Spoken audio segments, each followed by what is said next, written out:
Good morning. It is probably around 80-ish degrees outside, and it is mid-April. Tornado weather, all kinds of fun stuff. But I have most of the tomatoes, except for those few right there. I have most of the tomatoes outside. I'll be putting the last of the peppers out. Look how the figs are doing. Figs are doing great. Right there. I have one peach, one pear plum cross, one cherry plum cross, one plum that I will be keeping inside for a while. And then I have about 20 baby apple trees and 8 baby quince trees. The sweet potatoes, they're not ready to go in yet, but I have all of this, all of the slips. As they get big enough, I'm pulling them off and putting them in there until the time is right. Okay, so I'm going to let you avoid my mess. Hold on. This one is an apricot tree, and I just haven't decided where to plant it yet. And then on this side, we have peppers that still need to go out.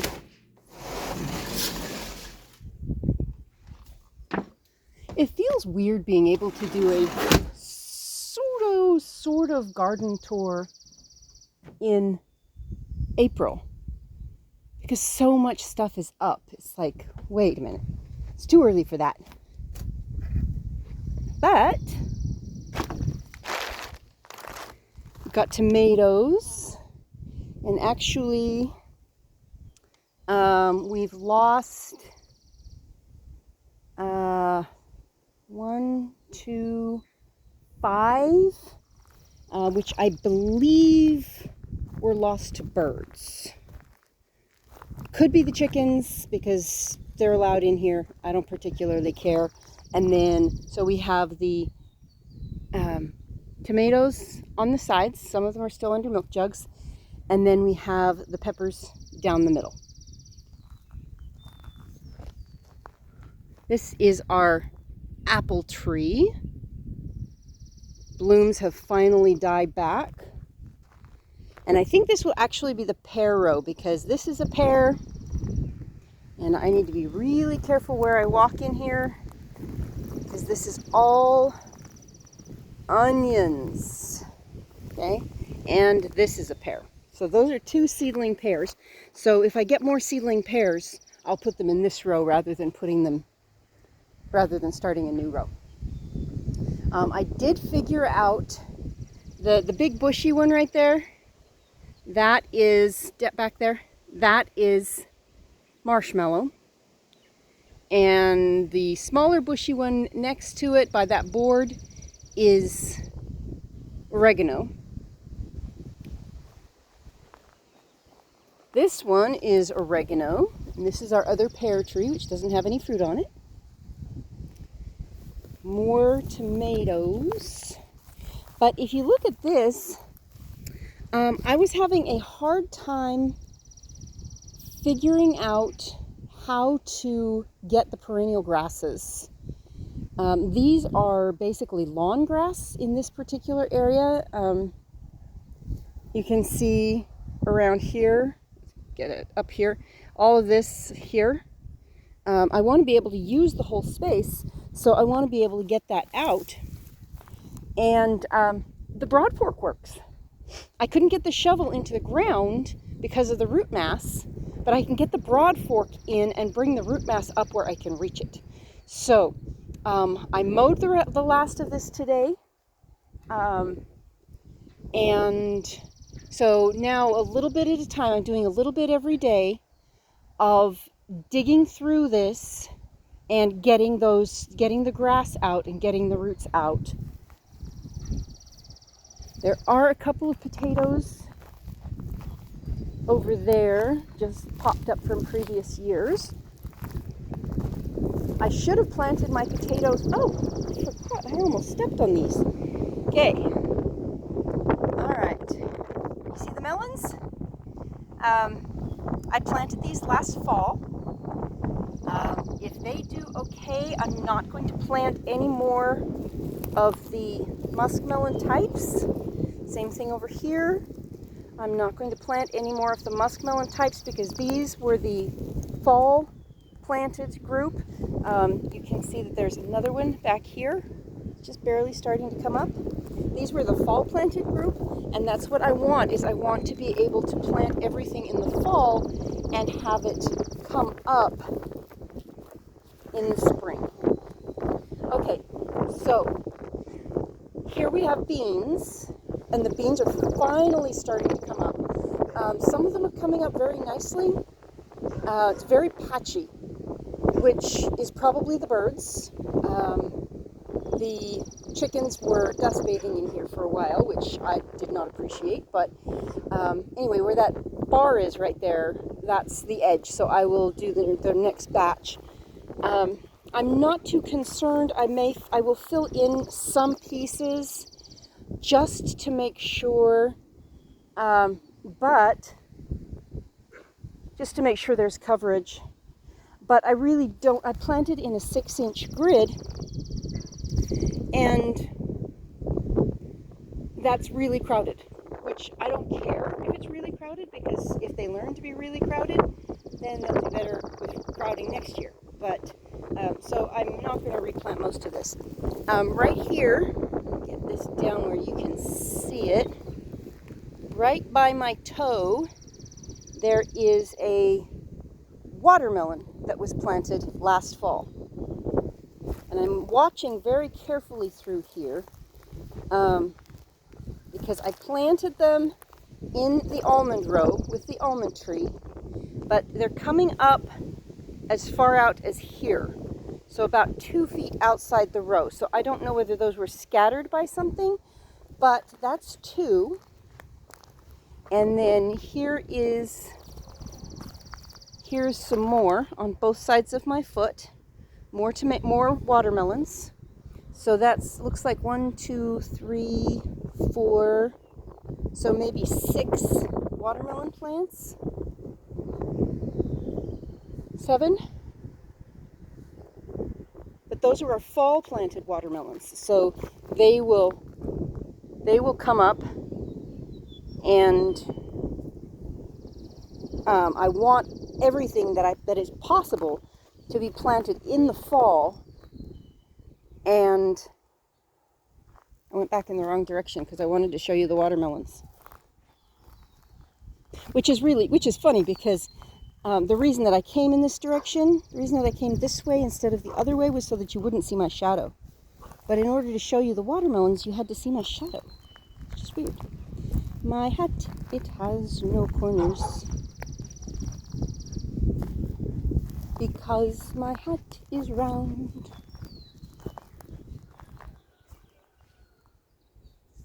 Okay, so this in here, up against the wood chips, these are strawberries. Lots of strawberries. There are a few that are starting to turn. I ate my first strawberries this morning. I planted these last spring, and then those are some lilacs, which will be moved next spring. And here is another one that is red. Whoop! Where is it? It's still white on the bottom. I'll give it some more time.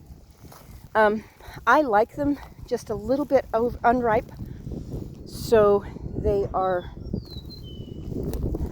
It's convenient for me to eat them that way because that's the way I like them, and they're not ripe enough to attract the bugs yet and the birds. More strawberries, more strawberries. And I'll give you a picture, I'll give you a view of this mound in a couple of weeks because I just planted the potatoes there yesterday. Okay. And this is my garlic patch. You can see garlic. I planted garlic when I first got here, but I planted it in an area where I couldn't dig it out. So I've been digging it out as I can, bits and pieces at a time, and transplanting it back over here. The garden patch will move each year.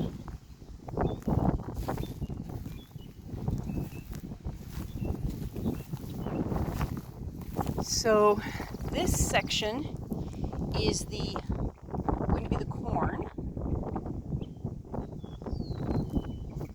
and green beans. More garlic, but you can't see it because it's by my feet.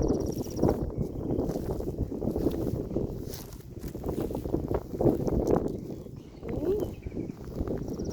And this section, I decided not to do corn in this section because it is, am I even looking at it right? I can't tell. Oh, yeah, let's make some adjustments here. There we go. That'll make it a little easier. Anyway, this section, I was going to do corn, but because of that weed patch in the middle that I'm slowly whittling away at, I'm using this for the pseudo grains testing. I planted quinoa and sesame and amaranth and I believe one or two others, but I can't remember what they were, last year in the dry garden and got basically nothing. Got a little tiny bit of amaranth, but nothing else. So most of this, I don't know if you can even see it. You can see this stuff that looks like onions. And it actually is onions. It's wild onions. So it's got a little tiny bulb at the base. The leaves and the bulb are both edible. Those are wild onions. And I am encouraging the yarrow. And the only way I remember it, Achillea is at the beginning of the alphabet and yarrow is at the end of the alphabet. So that's how I can link the two. But I'm encouraging that. I'm letting that go to bloom when I find it.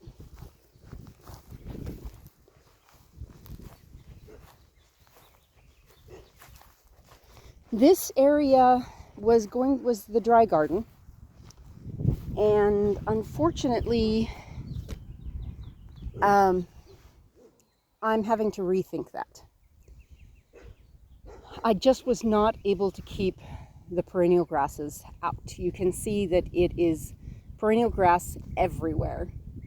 And unfortunately, I think I offended the guy that I asked to do this because I wasted his effort, which I'm sorry, but I didn't know what I was working with when I started this. But you can see that the grass is back. It's completely back. Okay, so let's come over here.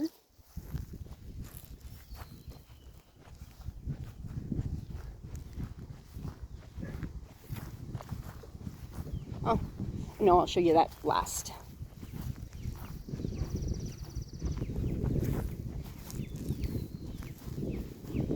They're growing in the garden too. There's two more over there. Yeah, there's three more over there. Yep, the babies are growing in the garden. Okay, so I already talked about the plum trees, but that was in another video. And all of this, all through here, this is entertaining to me. All of this is garlic. I did not plant it, at least not that I remember. But all of this is garlic. And if it grows and bulbs, I will be happy, happy, happy.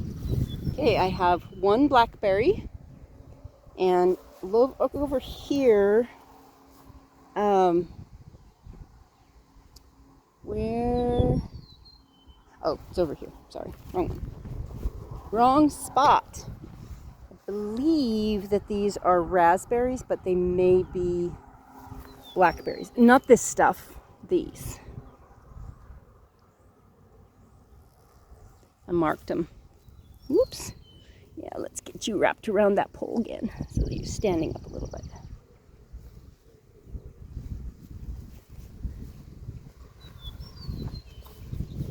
Okay. So there is that's a mulberry, which I believe that all of these are roots coming from somewhere. There is a mulberry tree, because I have these root starts coming up all over the yard, and I think all of them are male, because the only blossoms that I have seen on them have been male blossoms.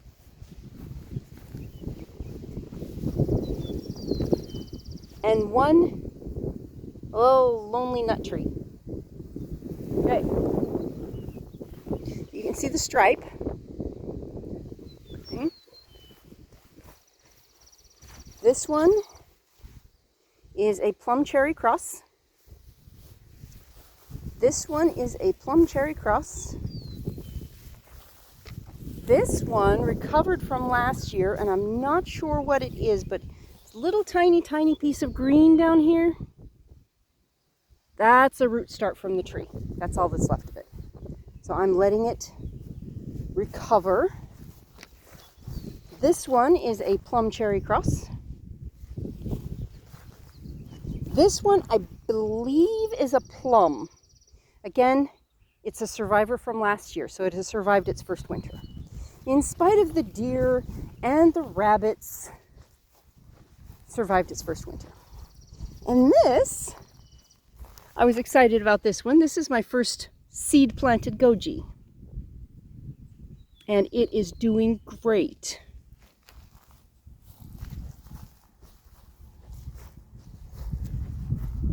Here's the plum tree again. And the chicken plants. Hey,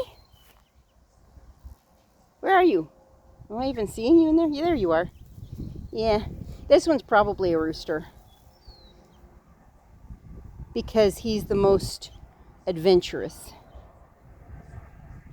He likes exploring new things, tasting new things. The hens usually don't like that. This one is definitely a rooster. Look at that comb and those wattles. And this is at 6 weeks. That one is 10 weeks over there. And there are the rest of the chicken plants growing nicely in the garden. Except I can't see the babies. The little babies, they're 2 weeks old right now with their mom. I don't know where they are. They're probably hiding in this bush. They do that. And this was a mound yesterday. The chickens have flattened it for me, which was not exactly what I intended, but that's okay. If you look at the main garden, it is divided up into sections. And each one of those sections has a type of fruit tree as the base. So there is can I find it? A pear tree right there, or that's an apple tree, and a pear tree, and a pear tree, and there's another pear tree down here. And then the next row over was supposed to be plums, but all the plums died. And the next row over was supposed to be almonds, but the almonds died. And I think I went over that in another video. But anyway, each row is delineated by perennials. So there are perennials on the row, and the rows are 15 feet apart. So I want this whole area, all of it, right up to the fence, to be my garden, my food garden. It will be garden for both me and the chickens.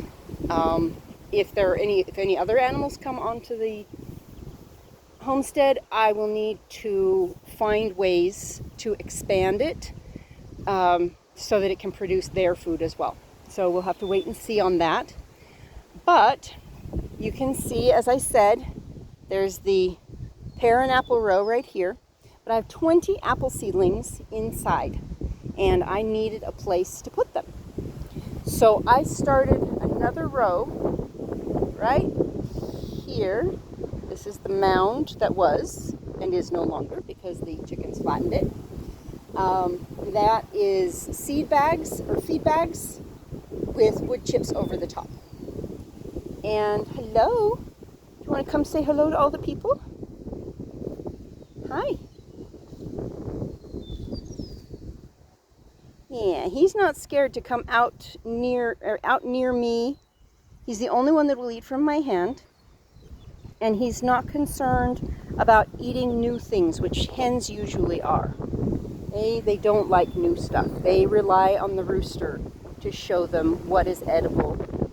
And that's part of why roosters die far more often than hens, because they're the ones who are exploring and finding all of the stuff.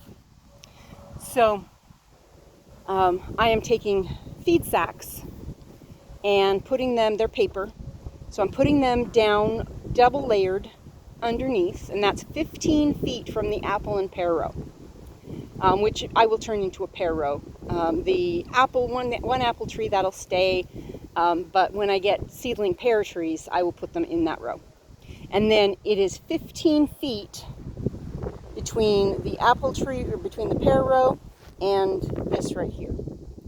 And then you can see the strip of carpet that is solarizing the grass immediately next to that to extend the garden out those few feet more. If I have enough feed sacks when I finish with this row, I'm going to start that. I'm going to pull the carpet back and start doing the feed sacks and wood chips where the carpet is, and then pull the wood carpet back another layer because that's been there since last fall. So it's probably pretty well solarized under there. I can put the wood chips down, I can put the feed sacks and the wood chips, and there's probably not anything alive under there, but just to make sure, I'll put the feed sacks down under the wood chips. And then I'll pull the carpet back another layer, which will extend the garden by fall by about another 8 feet. 8 feet where the carpet is, and 4 feet where the carpet is, and 4 feet further out. So by next spring, that entire section theoretically could be solarized and ready for planting. So I am working on this a little bit at a time, expanding it a little bit at a time. And that is my garden right now. Did I show you the peaches? The peaches are doing really good. I think I showed you the peaches on the last video, but the peaches over there, the peach row, they're doing really good.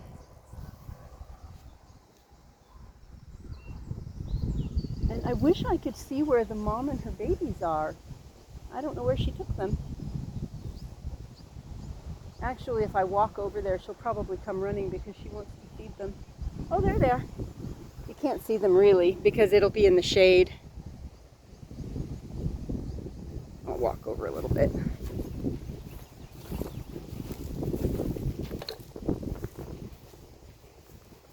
See? I have chickies growing in the garden. Whoops. Let's get that up where I can actually see the chickies growing in the garden. There's the mom and her babies. Let's see how close she'll let me get.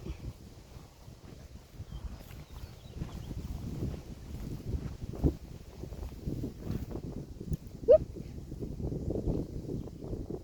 Yep, she's got 5 babies, 2 Marans crosses, 1 Ranger cross.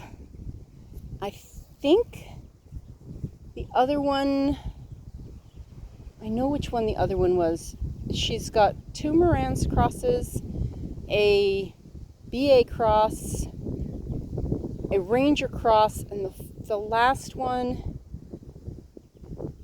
I think is a Buckeye cross because she's got the pea comb.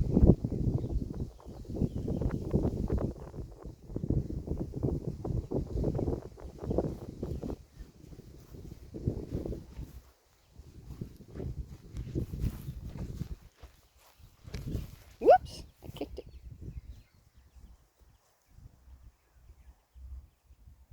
She's doing such a good job. This is her first time. This is her first time raising babies. You saw that little one run toward us? That's probably a rooster, just because of the behavior. because he is willing to go out away from mom, and all of the others are sticking close. They're 3 weeks old, which they look so small. They look so small, but they were so much smaller when they were born. When you think about what comes out of an egg, right? What size of an animal could actually come out of an egg?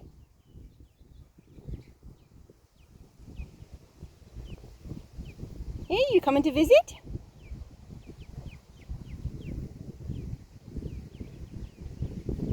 Yeah, you coming to visit? Where's mom going to you? Mom's like, come, come, come. You're not safe out there. Stay with me.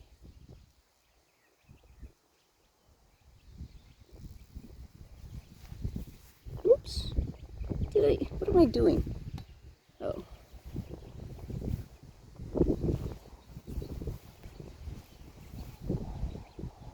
She is a Cryoncopa.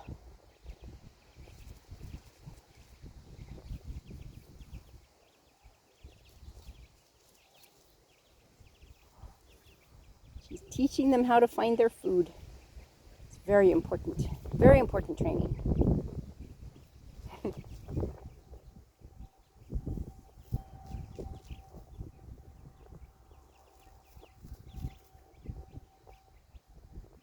My hut, it has no corners. You see, my hut is round.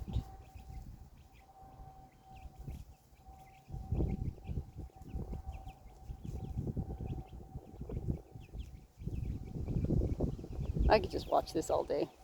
Talk to you later.